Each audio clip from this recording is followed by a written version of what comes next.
Bon début de semaine à toutes et à tous, mesdames et messieurs. Merci de faire confiance au journal de la ville et tout de suite les sommaires.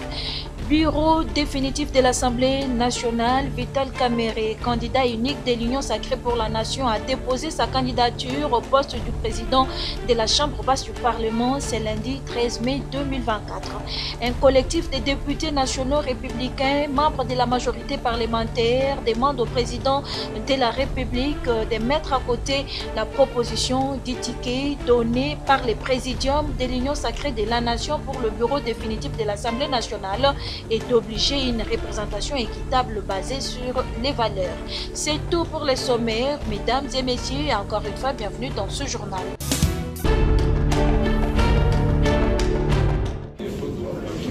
Il vient de déposer sa candidature au poste du président de l'Assemblée nationale. C'est lundi 13 mai.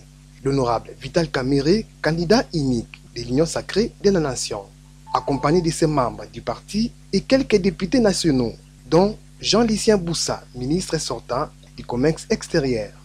Après avoir été ovationné par les agents de l'administration de l'Assemblée nationale, celui qu'on appelle les pacificateurs, Dr Vital Kamerhe, a rempli toutes les procédures installées sur place en rapport avec le dépôt de candidatures concernant les élections du bureau définitif de la Chambre basse du Parlement. Au sortir, le candidat unique de l'Union sacrée promet de faire revenir la démocratie dans l'hémicycle de l'Assemblée nationale. Non, je tiens d'abord à remercier tous les députés nationaux qui m'avaient fait confiance lors des primaires, en m'élisant comme le candidat unique au poste de président de l'Assemblée nationale pour le compte de l'Union sacrée de la nation. Mais je remercie aussi le président de la République qui est la haute autorité de l'Union sacrée. Le peuple congolais sera correctement représenté dans cette salle et sa voix, ses desiderata, ses cris de détresse seront relayés par les honorables députés. Ça sera un véritable temple de la démocratie. Et je souhaite bonne chance à tous les candidats aux différents postes, que la démocratie l'emporte et que la sérénité revienne dans le cœur des gens, parce que nous avons beaucoup de défis qui nous attendent. La guerre à l'Est, les défis de la pauvreté que nous devons combattre et tout le reste. Donc nous sommes une institution importante au cœur de beaucoup des enjeux.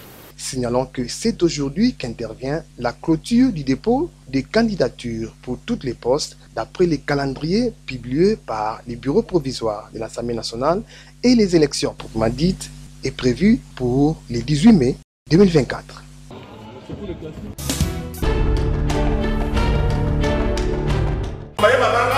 Devoir de redevabilité. Les honorables députés élus par la population commencent bientôt leur travail au Parlement. Et la Ligue de femmes pour le développement et l'éducation à la démocratie, l'IFDED, coordonnée par Grace Lula Amba, soucieuse de voir les élus rendre compte à la base, renforce la capacité de cette dernière pour qu'elle soit éveillée et prête à exiger des comptes aux élus tels qu'est convenu lors de leur campagne sur terrain. Une fois au Parlement, c'est juste pour défendre l'intérêt de la population congolaise. Et c'est à travers un atelier stratégique d'analyse des problèmes liés à la participation citoyenne organisé à Maluku dans la salle Saint-Kondoué ce samedi 11 mai 2024. Les femmes et les jeunes de Maluku ont pris part à cet atelier stratégique. Des séances d'éveil des consciences de la population étaient au rendez-vous.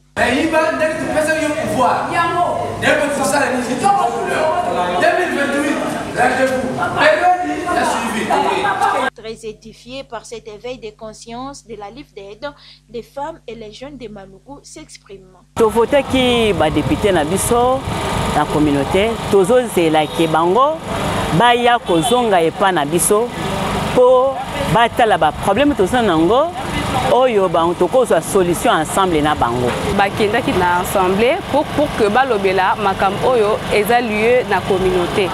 na période oyo todo ça la suivi. Ici à Maluku, il y a actuellement d'abord l'insécurité, il y a aussi les problèmes de l'électricité.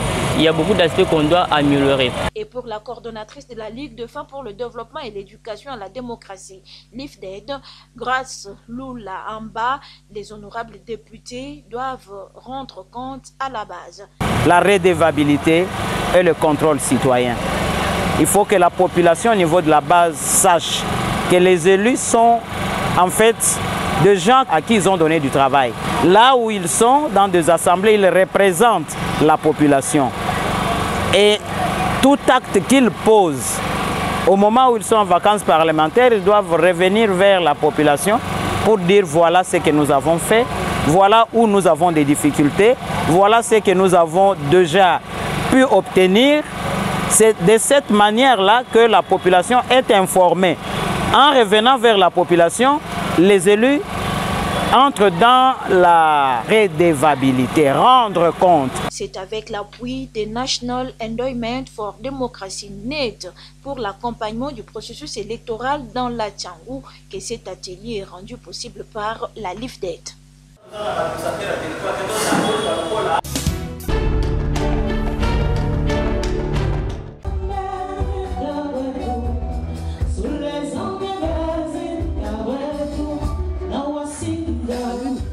Tout a débuté par l'hymne national de la République démocratique du Congo, suivi de celui de la République sud-africaine.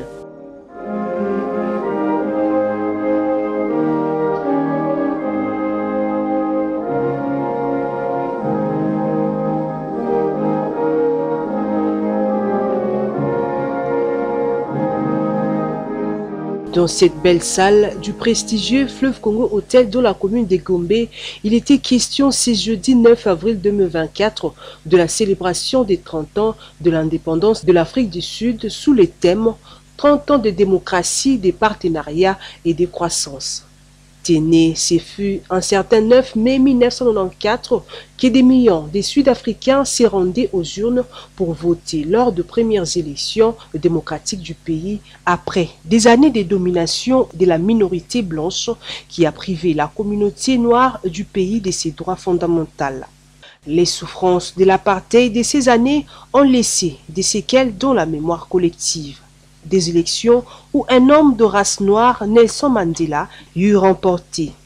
Dans son discours prononcé devant les invités de marque, tels que le chef de mission diplomatique, la représentante du secrétaire général des Nations Unies en RDC, les personnalités politiques et autres, l'ambassadeur de la République sœur d'Afrique du Sud, Excellence Chilubani Abed, s'est attardé sur le chemin parcouru depuis 1994 jusqu'à ces jours, date marquant, selon ses dires, l'avènement de la démocratie.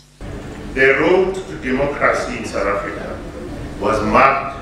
Le chemin vers la démocratie en Afrique du Sud a été marqué par des siècles d'assujettissement racial et économique, de discrimination et d'oppression, et de nombreux Sud-Africains ordinaires, en particulier les jeunes, ont fait de sacrifices ultimes dans la quête de la liberté et de la démocratie. And today, South Africa is a thriving and burgeoning constitutional democracy. Aujourd'hui, l'Afrique du Sud est une démocratie constitutionnelle prospère et en plein essor grâce aux sacrifices incalculables consentis par les ancêtres de la nation. Le mois de la liberté 2024, qui en fait était le mois d'avril, a marqué les 30 ans de l'avènement de la démocratie en 1994. Le 27 avril 1994, environ 20 millions de personnes de toutes races ont été autorisées pour la première fois à marquer de leur empreinte le changement en Afrique du Sud. Pendant 4 jours, les files d'attente se sont allongées sur des kilomètres. Les électeurs attendent patiemment pendant des heures leur chance à poser leur marque sur le bulletin de vote de l'un des 19 partis en lice. La lutte menée par l'Afrique du Sud est une histoire de courage, de résilience pour la liberté et aujourd'hui nous célébrons les progrès réalisés par ces pays, a martelé l'ambassadeur Boyoko Bayelo Debré au nom du vice-premier ministre, ministre des Affaires étrangères, empêché. L'histoire de l'Afrique du Sud est une histoire de courage, de résilience et de lutte pour la liberté. Le combat mené par le peuple sud-africain à travers ses valeureux fils et filles, dont l'une de figures les plus éminentes demeure, je cite, le président Nelson Mandela Madiba, pour mettre fin à l'apartheid et pour instaurer une société juste et égalitaire, reste à ce jour une source d'inspiration pour le monde entier. Aujourd'hui, nous célébrons les progrès réalisés par l'Afrique du Sud depuis son accession à l'indépendance et nous nous engageons à continuer à soutenir le peuple sud-africain dans son chemin vers la prospérité et le développement. Dans une ambiance festive, les invités ont soulevé leur verre pour la santé et la prospérité de la République sud-africaine, suivie de la coupe du gâteau par les deux ambassadeurs.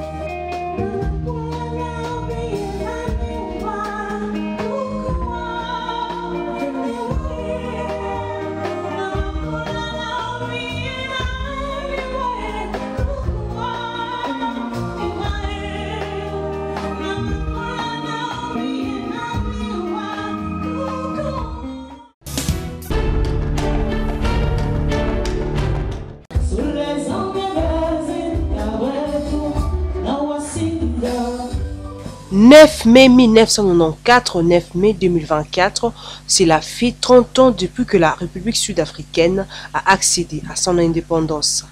Pour mieux commémorer cette date, l'ambassade de l'Afrique du Sud a choisi le fleuve Congo Hôtel à Gombe pour célébrer ces 30 années des luttes du peuple noir et un isolement du régime de l'apartheid sous les thèmes 30 ans de démocratie, de partenariat et de progrès.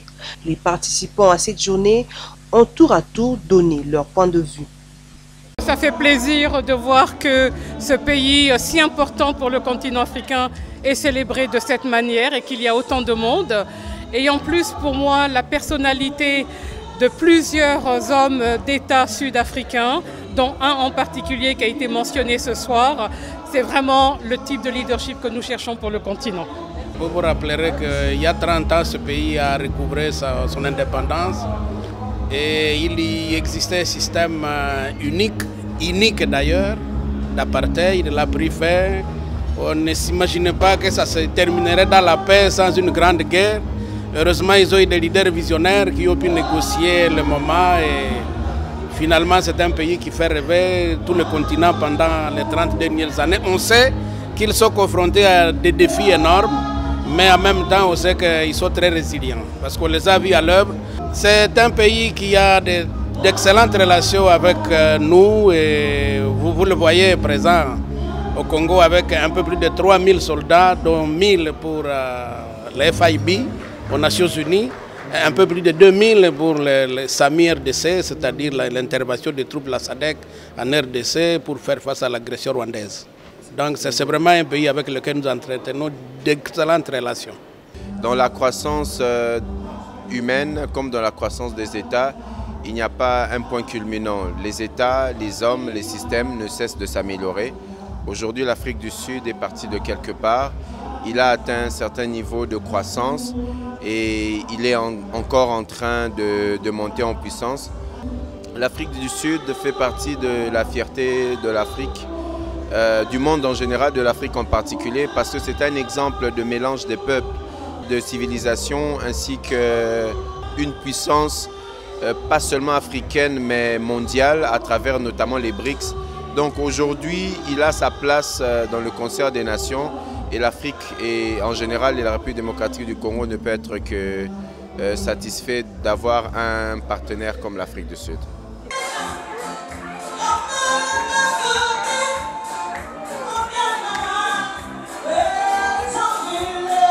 Vous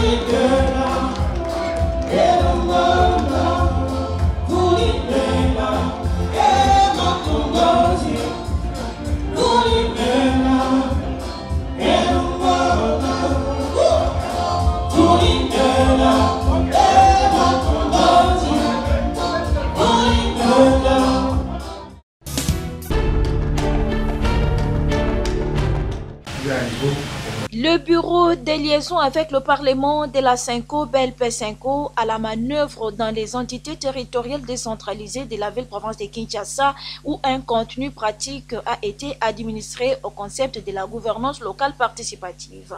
Durant 2 jours, soit du vendredi 10 au samedi 11 mai 2024, dans 4 districts de la ville-province de Kinshasa, Moamba, Tchangu, Funan et Lukunga, où une série de réunions participatives agencées en tribune restreinte d'expression populaire était organisée avec pour objectif redynamiser le cadre d'échange population, élus, autorités autour des questions prioritaires des communautés communales et l'élaboration des cahiers des charges à présenter aux conseillers communaux récemment élus.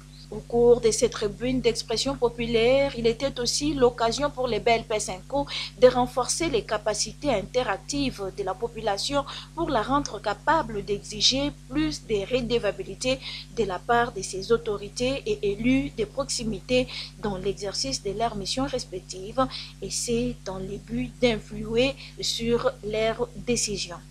Le vendredi 10 mai 2024, le bureau des liaisons avec le Parlement de la Cinco a organisé 2 réunions participatives à la base dans les districts de Moamba et Tchangu. À Moamba, par exemple, la réunion participative était organisée dans la commune de Limete, quartier Kingabwa, dans l'enceinte de la paroisse Saint-Kizito. Ici, 4 conseillers communaux élus poule de Kingabwa, composée en délégation conduite par son président du bureau d'âge du conseil communal de la commune de Limete, Jacques Toumina Mapangila. Une réunion où 30 personnes, hommes et femmes, ont pris part. Le même jour du vendredi 10 mai, dans les districts de la Tchangu, la commune de Massina était choisie pour la tenue de la réunion participative citoyenne au quartier Kulumba, dans l'enceinte de la paroisse Mama Waboboto de Massina Bekatef. Participant à cette réunion participative, un conseiller communal, Henri Bikakala, élu du quartier Kulumba, et 24 participants membres du comité local de gouvernance participative de la commune de Massina, 15 hommes et 9 femmes au total. Et le samedi 11 mai 2024, le BLP5 était dans la Lukunga et Funan pour la poursuite de ces réunions participatives citoyennes. Dans la Lukunga, par exemple, la réunion participative a eu lieu à l'espace Amarali, quartier Joli Parc, commune de Kitambo. Ici, 2 conseillers communaux de Kitambo élus du quartier Joli Parc. La délégation était conduite par le président du bureau provisoire du conseil communal de la commune de Kitambo, Serge Kaembe. On prit part également à cette réunion 2 conseillers communaux, 2 chefs de rue, 25 personnes, membres et animateurs des comités locaux de gouvernance participative, dont 14 hommes et 11 femmes. Et dans les districts de Funan, la réunion a eu lieu à l'espace chez Mama Odette, arrêt Régie des Eaux, avenue du Parc numéro 105, commune de Selembao. 25 personnes étaient présentes à cette réunion, dont 13 femmes et 12 hommes. Une réunion co-animée par le coordonnateur provincial des comités locaux de gouvernance participative, ville de Kinshasa, CLGP, Bertin Kanyinda, et un point focal des districts. À l'issue de ces interactions entre la population organisée à la base au sein des comités locaux de gouvernance participative avec ses élus municipaux et les conseillers communaux, les préoccupations sociales suivantes ont été retenues comme priorité. La priorité, c'est tout d'abord la salubrité dans notre commune et les délinquances juvéniles et les tracasseries policières.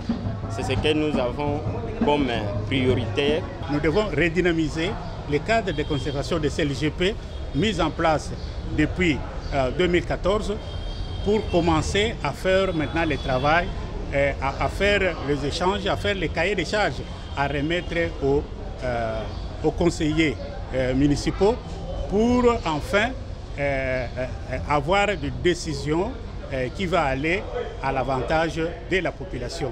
Et de leur côté, les conseillers communaux ont pris l'engagement de rester en contact avec la population en vue d'impulser le développement à la base. Nous sommes d'accord, c'est-à-dire travailler pour la population et collaborer avec les élus, tant municipaux, provinciaux et nationaux, afin que cette population puisse donner des desiderata et qu'il le fasse monter au niveau de la commune, au niveau de la province et au niveau national. Et nous sommes prêts à travailler ensemble avec eux, surtout que c'est la population qui nous a donné ces mandats. Nous sommes censés de travailler afin d'honorer la population qui nous a quand même élus. Plusieurs recommandations ont été données par la population des 4 districts de la ville de Kinshasa lors de ces réunions participatives. Parmi la mise en place d'une politique communale de la jeunesse, l'implication de la population dans la réalisation de leur mandat.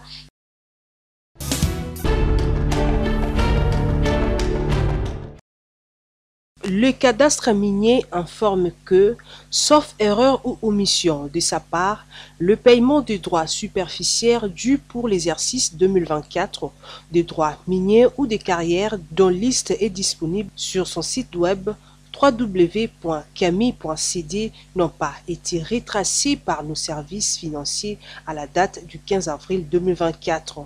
Il est donc demandé aux titulaires des 10 droits de déposer en délai 45 jours de la présente publication le preuve de paiement original de la quotité CAMI ainsi que celle de la DGRAD au guichet du cadastre minier 6 croisement des avenues Polo et Kassavubu à Kinshasa, Gombe.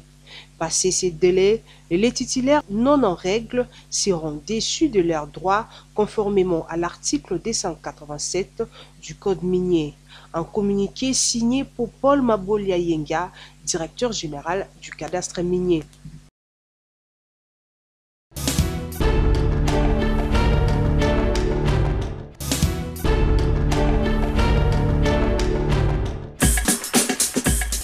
Ainsi s'achève cette édition du Journal de la Ville. Mesdames et messieurs, merci de l'avoir suivi. Le prochain rendez-vous est fixé pour ce mardi avec le même plaisir.